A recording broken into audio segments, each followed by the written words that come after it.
Au Moyen-Orient, une guerre qui se jouait dans l'ombre vient de prendre une tournure explosive. On est passé d'une tension latente entre l'Iran et les États-Unis à quelque chose de beaucoup plus dangereux. Ce qui devait être un conflit maîtrisé menace maintenant de devenir une véritable catastrophe régionale. Et pour bien comprendre comment on en est arrivé là, il faut remonter à un seul événement. Un événement presque impossible. Voilà la question qui est au cœur de toute cette histoire. C'est l'affirmation, qui n'est pas encore confirmée, mais qui met le feu aux poudres, venant tout droit de Téhéran. L'Iran prétend avoir réussi à suivre et à toucher un F-35 américain. On parle de l'avion de chasse furtif le plus sophistiqué de la planète. Que ce soit vrai ou pas, rien que cette affirmation a suffi à créer une onde de choc monumentale dans tous les états-majors du monde. Pour bien saisir l'enjeu, il faut déjà parler du prix. Un seul de ces avions, c'est 100 millions de dollars. Mais ce qui rend le F-35 si précieux, ce n'est pas juste son prix, c'est sa technologie. Tout dans sa conception tourne autour d'un seul mot, furtivité. C'est littéralement un fantôme dans le ciel, pensé pour être quasi indétectable par les radars ennemis. C'est justement pour ça que le toucher, en théorie, c'est mission impossible. Alors, comment est-ce que l'Iran aurait pu réussir un tel exploit? Eh bien, la théorie qui circule, elle est digne d'un film d'espionnage. Tout aurait commencé avec l'acquisition d'un système de défense aérien chinois ultra-moderne, peut-être une variante du système HQ-9. Ce système aurait ensuite été introduit en douce en Iran, caché dans des camions d'aide humanitaire. Et à partir de là, il aurait réussi l'impensable. Verrouiller son radar sur ce F-35 soi-disant invisible et tirer un missile. Et c'est là que ça devient vraiment fascinant. Le missile n'a pas pulvérisé l'avion. Et pourquoi? Parce que son ogive était minuscule, elle ne pesait que 10 kilos. C'était juste assez pour endommager sérieusement le F-35, l'obliger à abandonner sa mission, mais pas assez pour le faire tomber. L'avion a pu rentrer à sa base, mais le mal était fait. Un précédent venait d'être créé. Et la réaction, elle a été immédiate. C'était un silence radio total. Les opérations aériennes américaines et israéliennes ont été suspendues sur le champ. Il fallait tout stopper pour essayer de comprendre comment leur arme la plus chère, la plus avancée, était tout à coup devenue vulnérable. Et ce seul incident sur le champ de bataille, cet avion endommagé, a provoqué un véritable séisme financier à des milliers de kilomètres de là, à Washington. Un séisme qui en pris 200 milliards de dollars.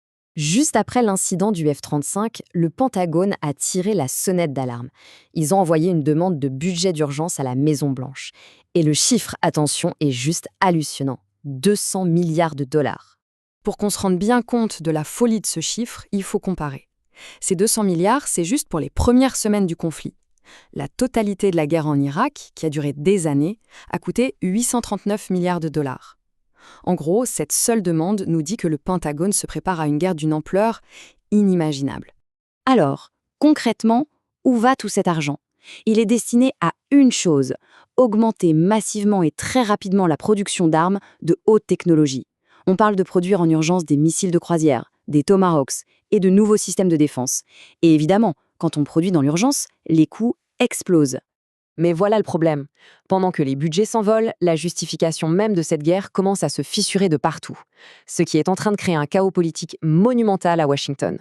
C'est à peine croyable, mais c'est la chef du renseignement national américain elle-même qui a lâché une bombe lors d'une audition publique. Elle a déclaré, je cite, que l'Iran ne serait pas une menace balistique pour les États-Unis avant, peut-être 2035.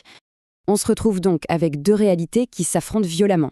D'un côté, le discours officiel qui dit qu'il y a une menace imminente, qu'il faut agir tout de suite, et de l'autre, les propres agences de renseignement du gouvernement qui disent « Calmez-vous, la menace est lointaine, et les vrais dangers stratégiques pour nous, ce sont la Russie et la Chine ».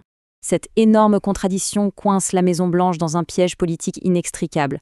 C'est le genre de situation où toutes les options sont mauvaises. S'ils décident de se retirer, ils prennent le risque de voir un régime iranien encore plus radical prendre le pouvoir. Mais s'ils choisissent l'escalade, on parle de coûts astronomiques et du risque terrifiant d'une guerre terrestre sanglante. Et évidemment, tout ce chaos ne reste pas sagement à Washington. L'incendie est en train de se propager. Ce n'est plus juste une affaire entre les États-Unis et l'Iran, ça entraîne tout le Moyen-Orient dans la tourmente. La région entière est en train de s'embraser. Il suffit de regarder pour voir que les dominos tombent déjà les uns après les autres. Israël brûle son budget militaire à une vitesse folle, plus de 323 millions de dollars par jour. Le Qatar, un géant de l'énergie, voit sa production de gaz paralysée, avec déjà 20 milliards de dollars de dégâts. Les Émirats arabes unis ont dû démanteler une cellule terroriste iranienne. Pendant ce temps, l'Égypte essaie de jouer les médiateurs, et la Russie, elle, aiderait l'Iran en lui fournissant des coordonnées de radars américains. Et face à cette pression, l'Iran s'adapte avec des tactiques de guérilla modernes. D'après certaines sources, ils iraient jusqu'à cacher des rampes de lancement de missiles dans des camions de déménagement civil. Plus fou encore, ils déplaceraient leurs dirigeants et leurs ressources stratégiques au Yémen, en pariant que ni les États-Unis ni Israël n'oseront y ouvrir un second front. Tout cela nous amène à la situation actuelle, qui est sans doute la phase la plus dangereuse de ce conflit.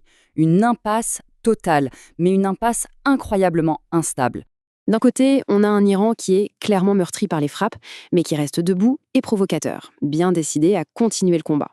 De l'autre, Israël, dont les finances de guerre fondent à vue d'œil, avec un budget qui pourrait être épuisé en seulement quelques semaines. Et enfin, il y a les États-Unis qui sont complètement paralysés par leur division politique interne et qui font face à une facture absolument astronomique. Et c'est cette citation qui résume parfaitement la logique terrifiante de la situation. Aucun des acteurs n'a les moyens de continuer cette guerre. Mais en même temps, aucun d'entre eux ne pense pouvoir se permettre d'être celui qui baisse les bras en premier. Ce qui nous amène à la question finale, la question angoissante que tout le monde se pose en ce moment, des stratèges militaires aux diplomates, dans un conflit où tout le monde est engagé dans une bataille perdue d'avance, qui va craquer en premier ?